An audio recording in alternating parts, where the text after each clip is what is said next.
Halo, kembali lagi bersama saya Aditya Pramaresa Katamsi. Pekan lalu kita sudah membahas mengenai pentingnya pendidikan karakter di SMK. Sekarang, kita akan memberikan wawasan baru mengenai sesuatu yang tengah hangat belakangan ini, yakni terkait dengan Pilpres 2024. Siapapun yang kritis dianggap oposisi, siapapun yang pro dianggap pro pemerintah.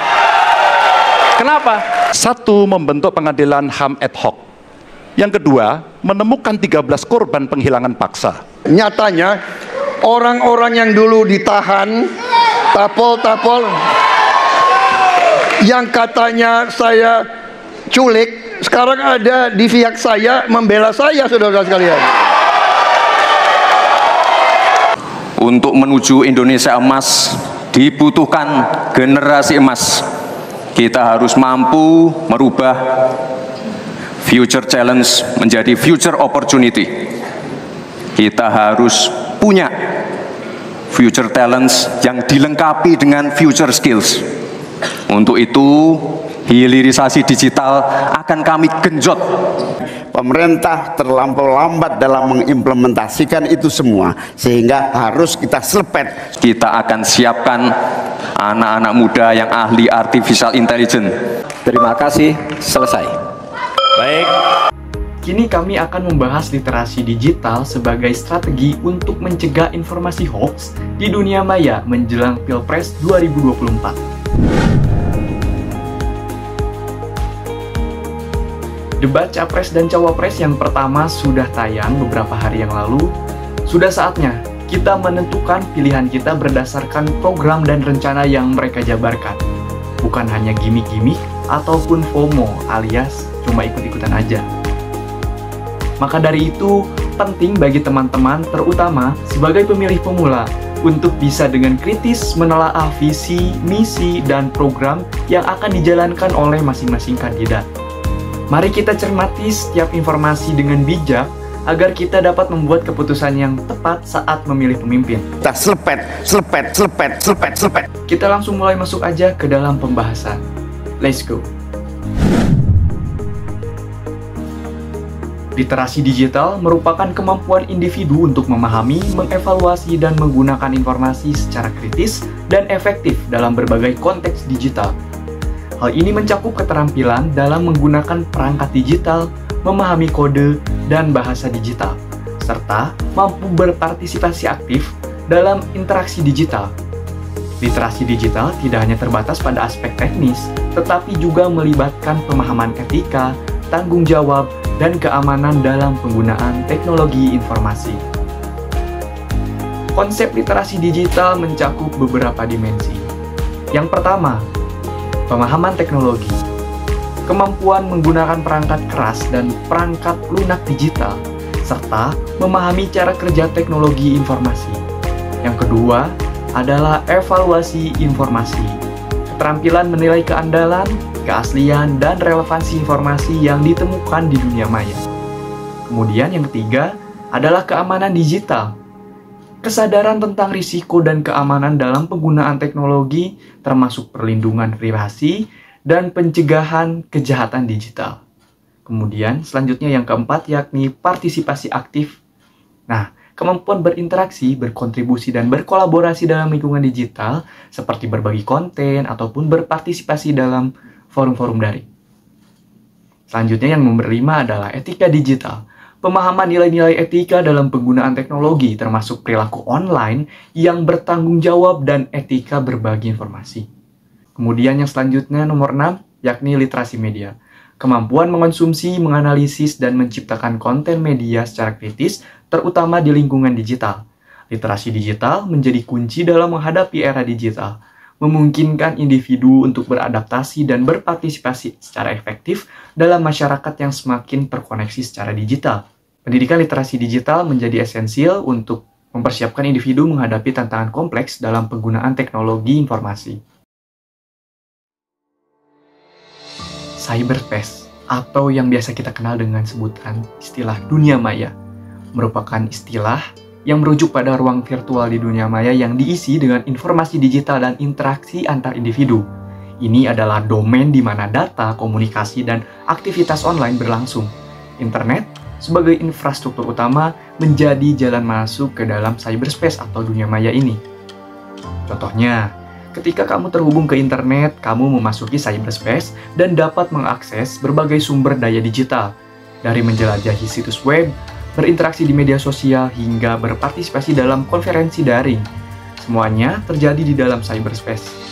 Ini adalah wadah abstrak, di mana informasi dan komunikasi digital terjadi, memperluas jangkauan dan aksesibilitas informasi di era modern.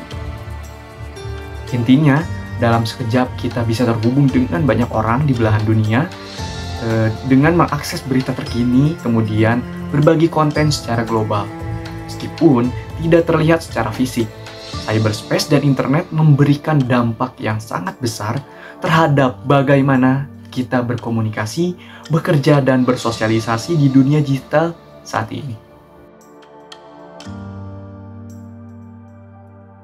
Media massa menjadi arsitek utama dalam membentuk dan memandu arah industri budaya. Dari televisi, radio, hingga platform digital, mereka bukan hanya menyampaikan informasi, tetapi juga penggagas tren dan pengaruh utama dalam membentuk citra, nilai-nilai, dan gaya hidup dalam bermasyarakat. Contoh konkretnya terlihat dalam kemampuan media massa untuk menciptakan ikon budaya melalui program televisi sukses yang berdampak pada tren fashion dan pola konsumsi masyarakat. Mereka juga menjadi kekuatan penggerak di industri kreatif, membentuk nasib karya seni, musik, film dengan daya distribusi yang sangat besar. Dengan demikian, peran mereka bukan hanya sebuah informan, tetapi juga kreator dan pemandu utama dalam membentuk wajah budaya suatu zaman. Informasi tidak hanya disampaikan secara konvensional, tetapi juga melibatkan partisipasi aktif pengguna dalam pembentukan dan penyebaran konten. Pengguna cyberspace memiliki kekuatan untuk menjadi produsen informasi, mengomentari, dan berbagi pandangan mereka secara instan. Sebagai contoh, platform media sosial seperti Twitter dan juga Instagram menjadi wadah utama di mana tren informasi muncul dan berkembang dengan sangat cepat. Hingga konten pun viral menjadi bagian integral dari cara informasi disebarkan dan diterima dalam budaya online. Diskusi, perdebatan, dan pertukaran pandangan terjadi dalam waktu yang nyata. Ini mencerminkan dinamika cyberculture yang terus berubah. Media berperan sebagai alat ideologi yang memengaruhi pandangan dunia dan nilai-nilai masyarakat. Melalui pemilihan berita, narasi, dan representasi, media membentuk opini politik dan identitas sosial. Kebijakan editorial dan gaya penyampaian dapat menciptakan sudut pandang yang mendukung ideologi atau agenda tertentu. Pengguna media perlu waspada terhadap potensi pengaruh ideologis, mengajak untuk menganalisis dan menyadari peran media dalam membentuk pola pikir dan persepsi. Media juga dapat memainkan peran dalam membangun identitas sosial dan budaya. Melalui representasi yang dipilih, media dapat membentuk citra suatu kelompok atau masyarakat dalam konteks nilai-nilai dan norma-norma tertentu. Misalnya saja, dalam film atau acara televisi, stereotip yang dipilih dapat memengaruhi cara masyarakat melihat diri mereka sendiri dan orang lain. Dengan munculnya internet dan platform media sosial, masyarakat memiliki akses langsung ke berbagai sumber informasi secara instan. Media digital memfasilitasi interaksi dua arah antara pembuat konten dan konsumen, menciptakan lingkungan di mana setiap individu dapat menjadi produsen dan konsumen informasi. Contoh transformasi ini dapat dilihat dalam model bisnis baru, seperti media online yang mengandalkan iklan digital dan berlangganan. Selain itu, citizen journalism atau jurnalisme warga telah berkembang, memungkinkan individu untuk menyumbangkan informasi langsung dari lapangan. Transformasi ini juga mencakup evolusi format konten dengan video pendek, podcast, dan berbagai bentuk konten multimedia menjadi populer. Dalam era digital, media massa tidak hanya menyesuaikan diri dengan perubahan teknologi, tapi juga menjadi cermin dinamika, interaksi, dan partisipasi dalam masyarakat yang semakin terkoneksi. Media memiliki peran krusial dalam membentuk opini masyarakat dengan menjadi penghubung antara informasi dan persepsi. Dalam konteks ini, media bukan hanya penyampai fakta, tetapi juga penentu bagaimana suatu informasi dipresentasikan dan diinterpretasikan. Melalui pemilihan berita, penonjolan cerita tertentu, dan juga analisis redaksi, media dapat mempengaruhi cara masyarakat memahami dan menanggapi suatu isu. Peran ini dapat menciptakan opini publik yang konsisten dengan naratif yang disajikan oleh media. Salah satu contoh kasus di Indonesia yang mencerminkan peran media dalam pembentukan opini ini adalah liputan terhadap pemilihan umum dan politik. Media seringkali menjadi aktor utama dalam membentuk persepsi masyarakat terhadap kandidat, partai politik, dan isu-isu politik. Kampanye politik di dunia maya menjadi salah satu contoh interaksi demokratis yang signifikan. Calon pejabat dan partai politik menggunakan media sosial untuk berkomunikasi langsung dengan calon pemilih, menyampaikan platform mereka dan merespons isu-isu terkini. Warganet juga dapat berpartisipasi aktif dengan memberikan tanggapan, menyebarkan informasi, dan juga berdiskusi terkait isu-isu politik. Selain itu, petisi online atau petisi daring dan kampanye gerakan sosial di dunia maya juga menjadi wadah bagi warga untuk menyuarakan pendapat dan menuntut perubahan. Aksi-aksi seperti ini mencerminkan interaksi demokratis di mana partisipasi masyarakat tidak lagi terbatas oleh batas geografis atau waktu. Perlu diingat juga bahwa interaksi demokratis di dunia maya ini memberikan peluang untuk suara lebih banyak. Kemudian juga dapat menciptakan tantangan terkait penyebaran informasi palsu atau hoax dan polarisasi opini. Oleh karena itu, literasi digital dan kekritisan dalam mengonsumsi informasi di dunia maya menjadi kunci untuk menjaga interaksi demokratis itu agar tetap sehat dan juga berdaya. Dalam dinamika politik di Indonesia, fenomena buzzer, kampanye hitam, dan diskusi panas menjadi bagian dari pemandangan politik di dunia maya. Buzzer adalah individu atau kelompok yang secara intensif menyebarkan pesan atau naratif tertentu melalui media sosial dengan tujuan mempengaruhi opini publik. Kemudian ada kampanye hitam. Itu mencakup praktik-praktik yang bertujuan merusak citra lawan politik dengan menyebarkan informasi negatif, serangan personal, atau bahkan menyebarkan informasi palsu.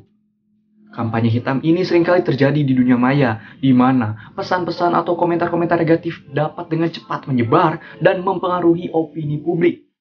Kemudian selanjutnya ada diskusi panas. Nah, diskusi panas ini terutama di media sosial seringkali melibatkan pertukaran pendapat yang tajam dan emosional. Isu-isu politik yang kontroversi seringkali menjadi bahan pembicaraan yang memicu reaksi keras dari berbagai pihak.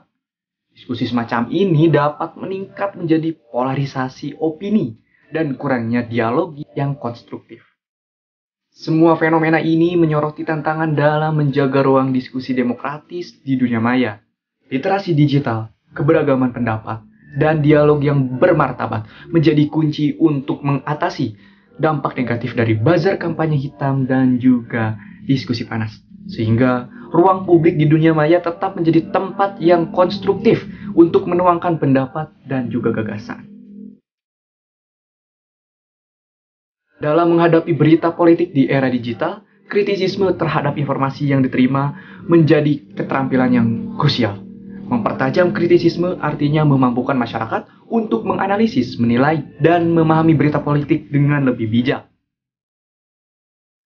Langkah pertama dalam mempertajam kritisisme adalah memverifikasi sumber informasi.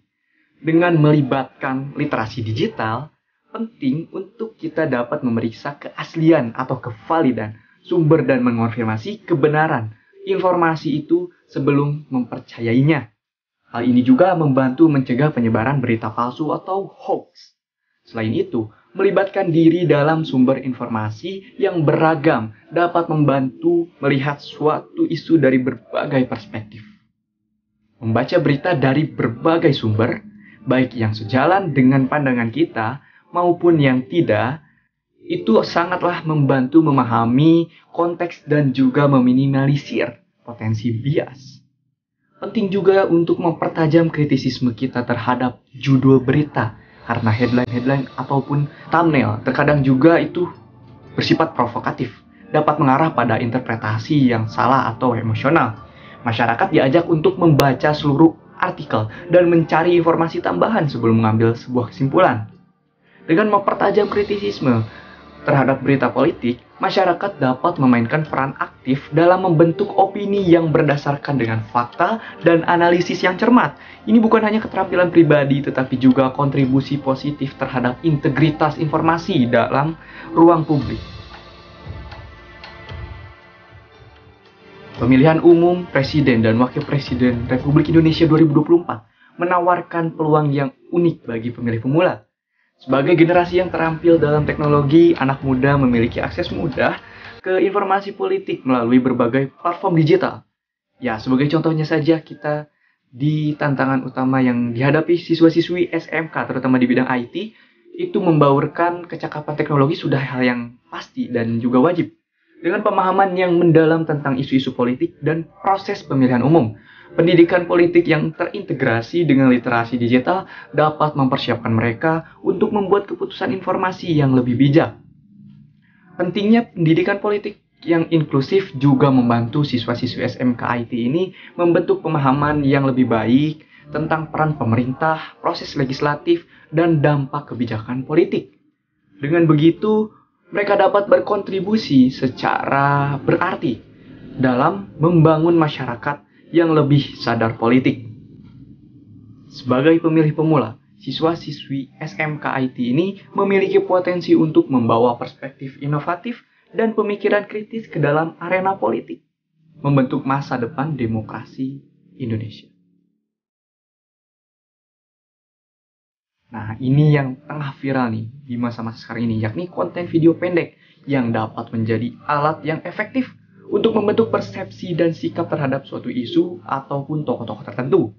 Kombinasi elemen visual, narasi yang singkat, dan kemampuan berbagi melalui platform media sosial membuat konten ini mudah sekali menyebar dan sangat berpotensi untuk viral.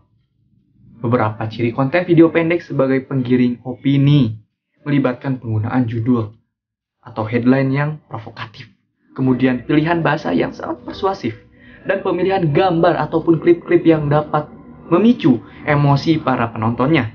Dalam beberapa kasus, konten semacam ini dapat memiliki kecenderungan untuk menyederhanakan kompleksitas suatu isu ataupun merendahkan lawan politik.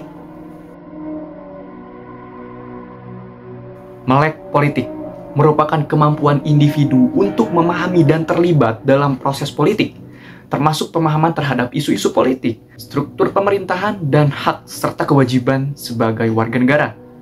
Pada pemilihan umum, melek politik menjadi kunci agar pemilih tidak terpaku hanya pada gimmick atau trik-trik pemasaran calon-calon kandidat tertentu. Ini bukan berarti salah ya. Tidak terpaku pada gimmick paslon itu kan mengharuskan pemilih untuk melihat lebih jauh dari citra yang dibangun melalui kampanye, melalui debat seperti yang kita tonton kemarin-kemarin ini. Ini melibatkan pembacaan program-program dan visi misi calon secara mendalam, serta pemahaman terhadap rekam jejak ataupun track record mereka dalam menjalankan suatu tanggung jawab sebagai pelayan publik. Melek politik juga mencakup kemampuan untuk memilah informasi, terutama di era digital yang seringkali dipenuhi oleh informasi yang bersifat tendensius ataupun tidak akurat.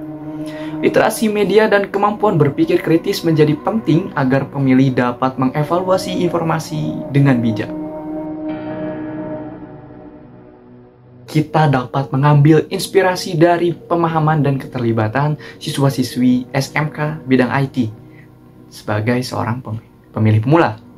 Pendidikan politik yang terintegrasi dengan literasi digital akan membantu mengembangkan kritisisme dan keberanian untuk melibatkan diri dalam proses berdemokrasi. Melalui kesadaran literasi politik, anak muda dapat mengenali pentingnya mempertajam kritisisme terhadap berita politik, menjaga independensi pemikiran dari pengaruh buzzer, kampanye hitam, dan diskusi panas di dunia maya. Hal ini sesuai dengan upaya meningkatkan pemahaman terhadap peran media massa, cyber culture, dan transformasi media massa dalam era digital sekarang ini. Pentingnya literasi politik juga terkait dengan kemampuan memahami konten-konten video pendek sebagai penggiring opini. Dengan kritisisme yang terlatih, anak muda dapat menghindari jebakan informasi yang tidak akurat atau bersifat tendensius. Demikian juga, pemahaman terhadap isu-isu politik dapat membantu untuk tidak terpaku pada gimmick-gimmick paslon dalam mengambil keputusan dalam pemilihan umum Presiden 2024 ini. Akhirnya, melek politik bukan hanya sekadar pemahaman konsep politik, tetapi juga keterampilan kritis dan keberanian untuk mempertanyakan serta berpartisipasi aktif dalam arena politik. Dengan demikian, para pemilih pemula dapat menjadi agen perubahan positif dalam membangun masyarakat yang lebih sadar politik, tidak mudah terpengaruh oleh informasi-informasi palsu atau hoax, dan mampu membuat keputusan berdasarkan dengan pemikiran yang matang. Mungkin cukup sekian yang dapat disampaikan pada perjumpaan kali ini. Terima kasih, sampai jumpa kembali di video selanjutnya.